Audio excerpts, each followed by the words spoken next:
You know who you are? Steeven is my name. Even Steeven. Will you say something, Steeven?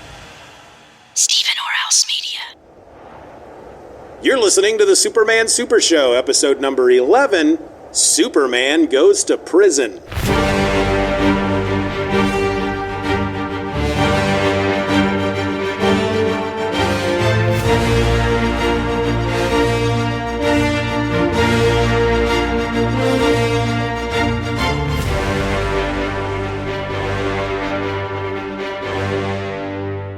Hello and welcome to an all-new episode of the Superman Super Show. I'm a host.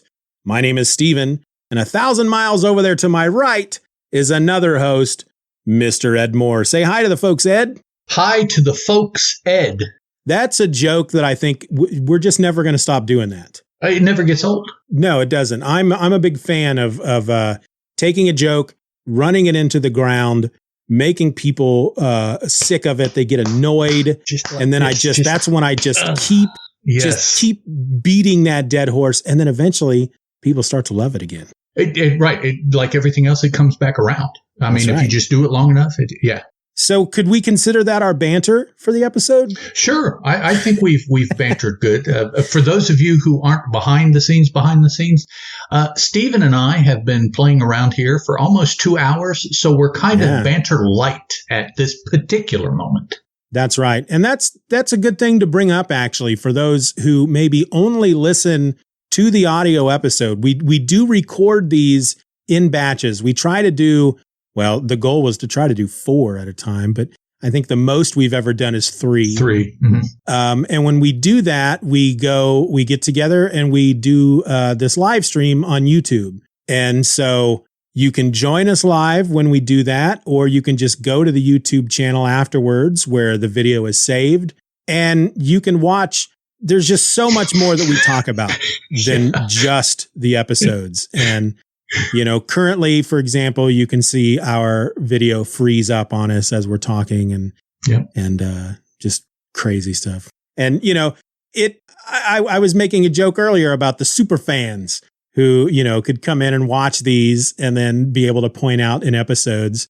This is where Steeven went off on a tangent for 30 minutes that then he took completely out of the episode. Or this is where Steeven kept saying, after every other word, but he took that out of the episode, stuff like that, you know, but there's, the almost 2 hours we've been talking and it might come down to maybe an hour and 15 minutes of actual episode, audio episode that goes out there in the, in the thing. Yeah. So banter complete chunk. That's the banner complete sound. So today we are looking at Superman Goes to Prison. This is a story that appeared in Action Comics number 10. It was written by Jerry Siegel. Pencils, according to DCFandom.com, were done by Joe Shuster and Wayne Boring, with inks by Joe Shuster, Wayne Boring, and Paul Loretta.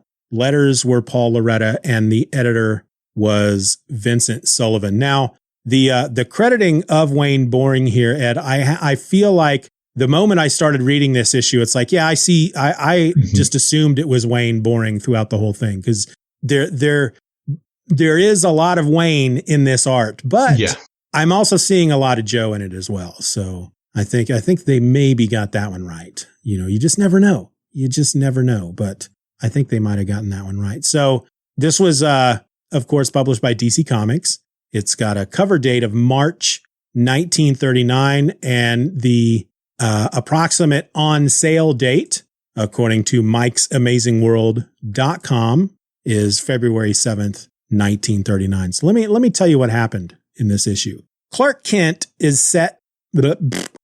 See, this is another reason why you got to watch the videos for exciting bloopers like that. Absolutely.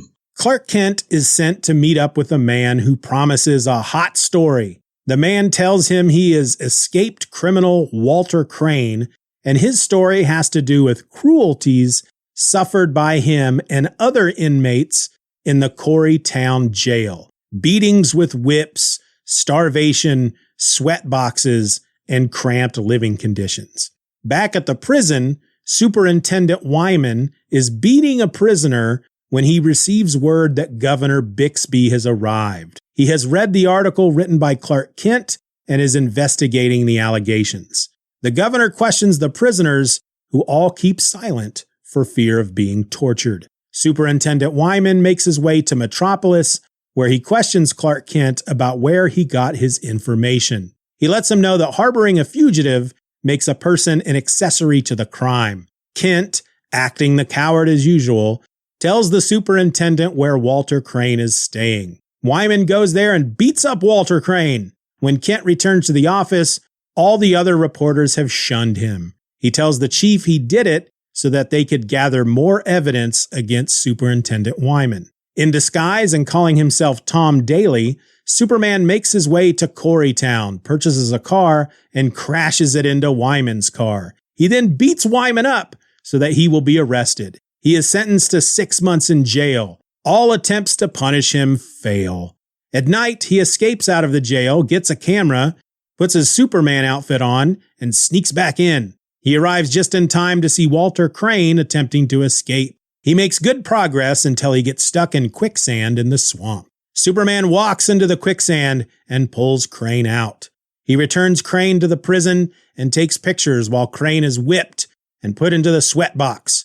Superman decides he's had enough, removing Crane from the sweat box and putting Wyman in instead. He runs off to the governor's mansion and drags the governor to the prison. He tells Wyman that he's going to kill him the same way Wyman killed the prisoners. Wyman promises to never torture the prisoners again. The governor hears his confession, and Wyman's reign of terror comes to an end. Ed, what'd you think of this one? Well, just wow. I kept having images of Cool Hand Luke in my mind. Yep. I kept hearing the boss man say, "I believe here what we have is a failure to communicate." I'm surprised nobody was eating boiled eggs. Yep. But for those of you that don't know, that's a movie reference. Go ahead and look it up. Pretty good movie, pretty good cast. Yeah. But it just. Of course, I would have a lot of things to say about the world we live in now and how harsh it may or may not be, just the world in general. Right. But daggone it, this world of 1939 was harsh. Well, I mean, it was harsh everywhere. Everybody was harsh. And that's just story after story. That's what's really coming out to me is that, I read comic books to escape. I like my superheroes good and I like my villains bad. And, but this world, I don't know, how difficult is the real world if people are reading these stories to escape into this world? Because this world is just, like I said, just bloody harsh. I mean, it is just wow. And, Superman's a good guy. A good guy by 1939 terms. I don't know nowadays if you could call him a good guy, really. Yeah. You certainly, and that this is not alluding to anything other than this is the start of comic books. But I don't even think at this point you can consider Superman a superhero. Right. First of all, he really doesn't have super. The super adjective doesn't necessarily apply. And I don't know, calling this man heroic is just kind of a stretch. And not busting on Superman. I've mentioned before that I'm in the process of reading a lot of the early Batman stories. Batman is not heroic in his stories either. So it's not Superman suffering. It's the creators and what is in their mind that they're trying to do making comic books. I just don't, I don't know. But there was a lot of harshness. Now, I will say, that I'm aware that a lot of the things that this dude was doing at his prison, they used to happen, and probably to some extent they still do happen, certainly in other countries, but I suspect that they still happen quite a bit in our country, despite what, how we want prisons to be run. Flipping through this as I'm talking, panel 56, when Clark is in the stocks, the very first thing that struck me was that he was going to chop his hands off. And I don't know why I thought that. I don't know. I'm like, he's not going to. So I'm looking at the next panel. I was like, oh, okay. Whew. But yeah, harsh, just harsh. But how about you? You wanted to talk about this one, so. Well, this is another example. We kind of talked about this, I think, when he destroyed the slums. Mm-hmm. In order for the government to be forced to build better housing. So this is another example of Superman, trying to do the right thing, but the way he's doing it is very questionable. The moment I'm going to focus in on here is the moment when, after he rescues Crane from the quicksand, mm-hmm. he takes him back to the prison and then hides with his camera so he can take pictures of Superintendent Wyman whipping him. So he's got his evidence. Right. Of Crane being abused. And it's like the Superman of today would not just stand aside. It's basically, he's like, okay, because I think at one point he even says, I'm gonna try to find the panel real quick, because as he's watching Crane being whipped, I jumped ahead of it. He says, "I hate to stand idly by, but it's for the best." And I don't know, that was kind of cringy. And he, Superman eventually becomes a character with a certain set of morals, mm-hmm. and he stands for a certain moral outlook, and he means something. And at this point, it's like, sure, he's fighting for the oppressed, he's battling evil, he's meting out justice, but just the fact that he would not only stand by and allow another human being to be put through such torturous pain, so he could get photos of it so he could, get it closed down. But not only does he stand, by and let it happen, he brought the guy back so that it could happen. That's really why he brought the guy back. It wasn't mm-hmm. like, I can't let this guy escape because then it would clue people into what I'm doing. No, I don't think they spell it out, but that's why because otherwise he would have just taken him back to his cell or something. He dumps him out into the middle of the frickin' prison yard so that everybody can see that Crane tried to escape, knowing full well that he's going to get tortured because of it. And then Clark can get his pictures. That's just, man, I tell you what, if this was a book that was coming out now, and this was the first issue of a character, no way, I would have put the book down and said, this is not, I can't get behind this guy. This is not a hero. This is not somebody I can get behind.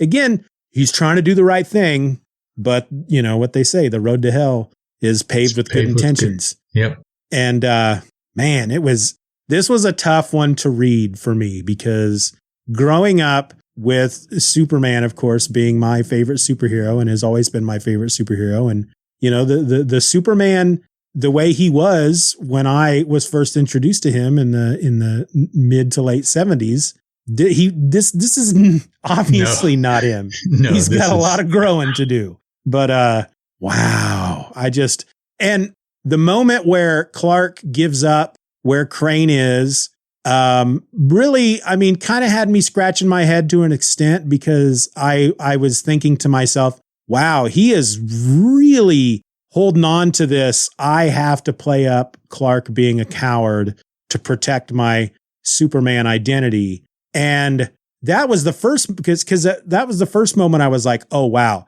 you're willing to get this guy thrown back in prison and be tortured just so nobody finds out you're Superman. That, again, Superman wouldn't do that today. And of course, then we find out it's all an elaborate plan, which is still a horrible plan. Yeah. But the chief is okay with it. Everybody else is okay with this plan. And I have to assume the readers we're reading this going, that was a great idea, Superman. Yeah, Right. so what? Some freaking prisoners get some more torture. I mean, there's a reason they're in jail, right? That's probably what a lot of people were thinking at the time. But it was I have to laugh. I have to laugh because otherwise, it was a hard one to read. And I wonder, I didn't have time to do this because again, I was up really late last night, and that's when I read these stories. But I wanted to kind of look into maybe when prison reform or whatever started to happen, when it came out that stuff like this was happening in prisons. How timely was this story? Was this something that people in America were just starting to learn and they make this issue about it, or was this something that was kind of old news by then? That's something I'd like to know. I think that would be pretty interesting.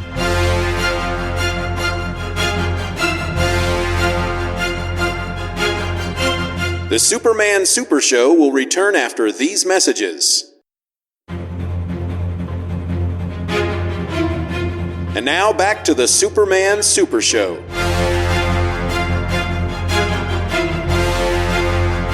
It is an interesting topic to have just pulled out of the air to decide to write a story on. So you would think something in these 13 pages that we read were the trigger for Spiegel deciding that he wanted to make a story about whatever, either the reporter turning somebody in, the reporter smuggling himself, the conditions in the prison, something about the story was the impetus for Spiegel for Siegel. Yeah. Spiegel is the anime character, Spike Spiegel. Something was the impetus to write this. And I wonder what it was exactly at that time. It feels like, to me, like, maybe some of the books from the 70s, like the Green Lantern, Green Arrow, Hard Traveling Heroes. Mm-hmm. Some of the books that they do today where they are trying to, it's social commentary. They're pointing out things in the world, in the country that they feel people need to look at and be aware of. And I think that they have done that a number of times, obviously, in this series. Mm-hmm. I don't like the term social justice warrior, but you could consider at least Siegel one of those. But the story he told to open up this topic to his readers, or at least it's obviously something that he has heard about and he felt strongly against it and he wanted to write a story about it. But the way in which his main character goes about his business to stop this. Yeah. It kind of tells you what, again, like you said, what kind of world this was back then. And they were trying to do something good, and it's okay to let some prisoners get tortured if it means shutting it down eventually. And that just tells you what kind of world they were living in at the time, how people thought back then. And it's harsh reality for the time. Yes, sir. And there hasn't been, to my mind, any question in any of these stories as ends justifying the means. That has not been broached in the story really anywhere, as far as I can tell, at all. So apparently that's not what they're trying to show either. Ends me. Nope, that's not the story element. So nobody at any point says, I understand that you did a good thing here, but are you sure you went about it the right way? Nobody's trying to teach that moral. It's right. Yeah. That's not. Yeah. So it's either that they're not interested in that moral lesson, or it's just that wasn't considered something they figured was wrong at the time. That's not the question. That's not the question. Didn't even enter into their head as Superman might not be tackling this the right way. The moral was finding out that this prison is doing people dirty. How do we do that? Well, we got to catch them in the act.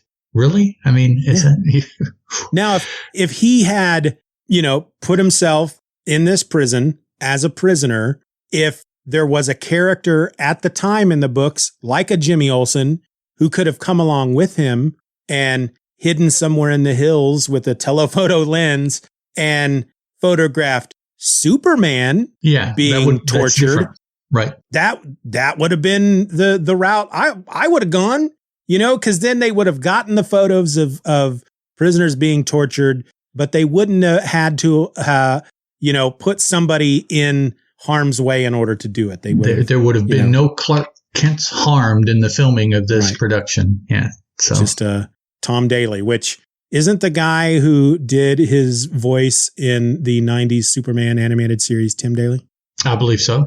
I was going to throw out a reference to Hang Down Your Head, Tom Dooley, but you beat me to the reference. Do you know that song? I don't. You don't know that song? Oh, that's a folk song. Okay. Hang down your head, Tom Dooley. Hang down your head and cry.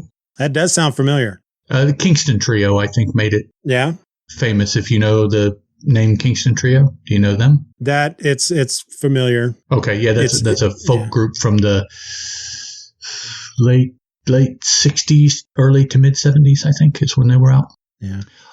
Couple things I noted. This was the first story where they actually made the effort to make Superman's S red throughout. I knew I had made a note of that, and this was the story.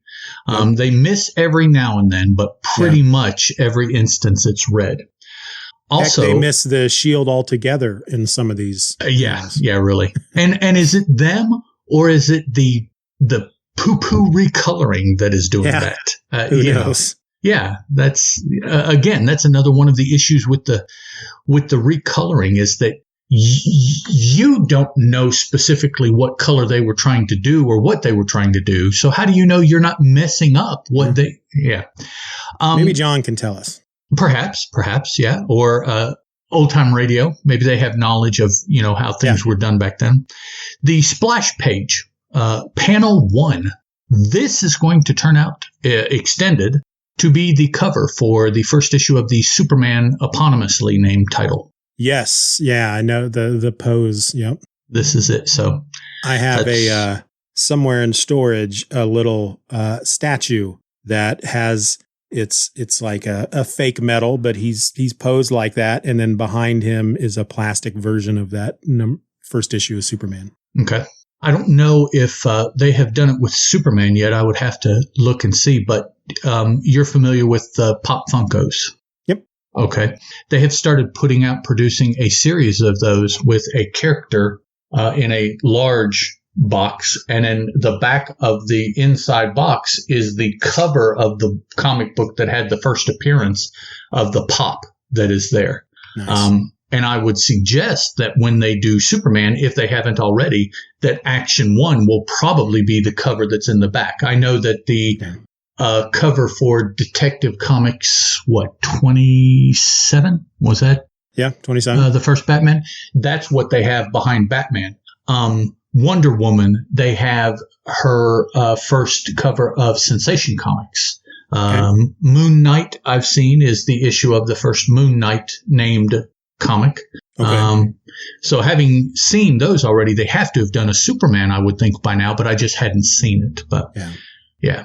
And with those couple notes, that's just wow. Let's get some hero Superman going soon. Although 12, he's pretty hero-y in issue. Is it going to be issue 12? No, issue 11. And then in issue 12, he is this same really hard dude, which you haven't read yet. I read that one just in case. But 11, this next one, it's a little bit mellower, and then he seemingly reverts to type the next story. So I'm looking forward to and I don't say this to be mean, but a Superman that I can look up to, because I have a hard time looking up to this dude so far. That's one of the reasons I've always liked Superman. He's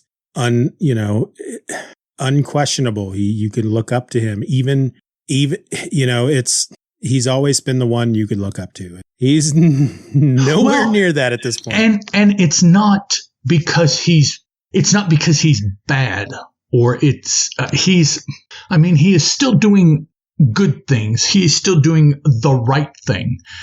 Unfortunately, it just seems that at this time, the road to the right thing is maybe a little more crooked than we would assume it to be, today. There is an ends, and the ends are typically positive. Something good happens, or if not good, then the right thing or the just thing happens. But yeah, the path getting there sometimes is wow. But then, that brings to mind a character like the Spectre for DC Comics. He has been said to be the embodiment of God, capital G, God's wrath. And boy, when he punishes bad guys, Well, Old Testament God wasn't a pickle. No, he said what you needed to do, and if you didn't, he let you know that you should have done what you needed to do. There was no middle there. It was Old Testament is pretty harsh. Pretty harsh. But that's everything that comes. Well, no, I take that back. There was one word here. Let me throw out the term for the car that he bought. Oh, that's right. I meant to write that down. Slivver, and I believe it's pronounced flivver. Yeah. And that is defined as a cheap car or aircraft, especially one in bad condition. Huh. Never seen that word before in my life, ever. No. I feel like I have, maybe in some book I've read. Wow, maybe in the time, but yeah, I remember. Again, it's one of those things that as soon as I came across the word, I'm like, oh, I should look this up, and I thought, nah, it'll do it because this is the kind of stuff he's looking for. It is, yeah. So, Wikipedia also says it's an early 20th century American slang, et cetera, et cetera, et cetera. So it's very era specific, apparently. See, we would have called him a beater. Yeah. When I was a teenager. Yeah, that's it.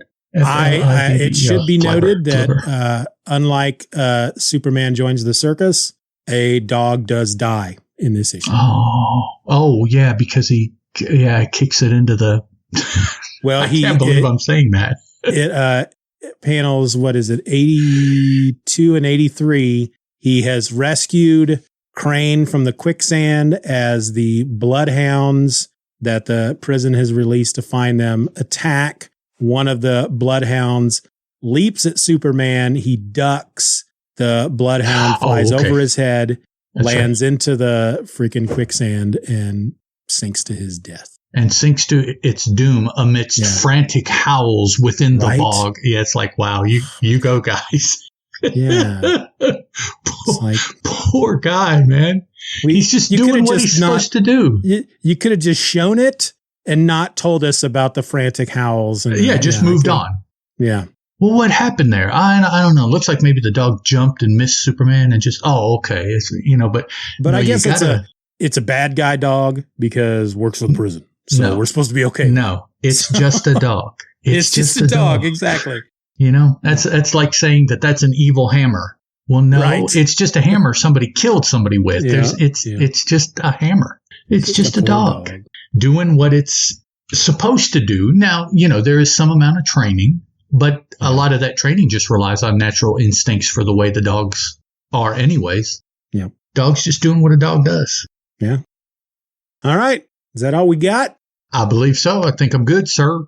All right. I want to thank everybody for listening to this episode of the Superman Super Show. If you want to drop us a line, you can do that at the Superman Super Show at gmail.com, or follow us over on Twitter at Soups Super Show, or just come join the message board, forum.justanotherfanboy.com, and come post over in the Superman Super Show forum. And hey, while you're at it, if you want to be, a big help, if you want to support the show, spread the word. Tell everybody about us.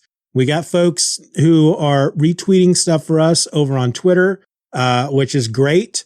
We got folks who also do like the quote retweet where they're not where they're retweeting, but then they're also adding their own comments to say why you should be listening to these episodes. And that's even greater. They're both great. We appreciate everybody doing what they're doing, and it's a huge help. So until next week, my name is Steven, and I'm going to say goodbye. Goodbye. And then over there, that's Ed. And he's going to say goodbye. Goodbye.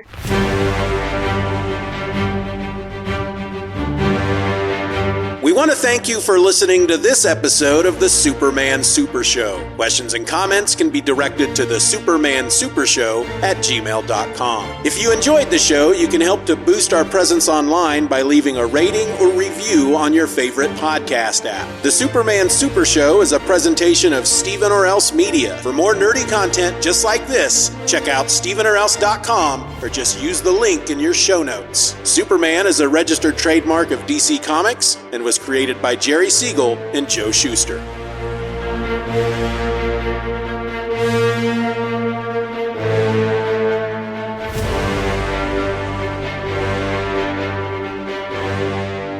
Superman is a copyrighted feature appearing in Action Comics magazine. Superman's bad. I mean, he was bad. 88% of the work week is spent communicating, typing, talking, and going back and forth on topics until everyone is on the same page. It's time for a change. It's time for Grammarly. Grammarly's AI ensures your team gets the point across the first time, eliminating misunderstandings and streamlining collaboration. It goes beyond basic grammar to help tailor writing to specific audiences. Whether that means adding an executive summary, fine-tuning tone, or cutting out jargon in just one click. 4 out of 5 professionals say Grammarly's AI boosts buy-in and moves work forward. It integrates seamlessly with over 500,000 apps and websites, is implemented in days, and is IT approved. Join over 70,000 teams and 30 million people who trust Grammarly to elevate their communication. Visit Grammarly.com/enterprise to learn more. Grammarly, enterprise-ready AI.